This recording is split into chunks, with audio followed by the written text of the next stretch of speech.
rappelle chez nous, là, quand il y avait quelqu'un de malade pas loin, que ma mère, elle nous envoyait porter un repas. Pas parce qu'on était riches, on n'était pas riches, pas du tout. Mais quelqu'un qui avait besoin d'un coup de main, quelqu'un qui avait besoin d'aide, tout ça, il y avait beaucoup d'entraide. Mais il faut dire que, en tout cas dans la cour de l'église où j'habitais, c'était les mêmes familles qui, de père en fils, qui habitaient les lieux.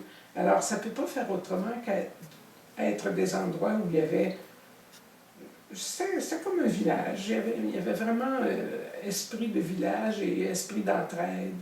Il y a de l'entraide, il y a de l'union, il y a la volonté de travailler ensemble à développer quelque chose au niveau du quartier, au niveau des commerces. Et ça existait, ça. Dans mes souvenirs à moi, ça a toujours existé. Des gens qui organisent un milieu de vie, qui vivent ici, et puis qui s'encouragent, qui s'entraident, et puis il y a une solidarité naturelle. Quand je me promène sur la rue, je rencontre un paquet de gens qui me saluent, que je connais, et puis c'est un peu comme... on se sent comme, pas en famille, mais comme dans un petit village, un petit peu. Ça, oui, je pense que le mot serait juste. À Sillery, c'est un peu un petit village qui est enclavé entre Sainte-Foy et la grande ville. C'est d'être sur une rue qui...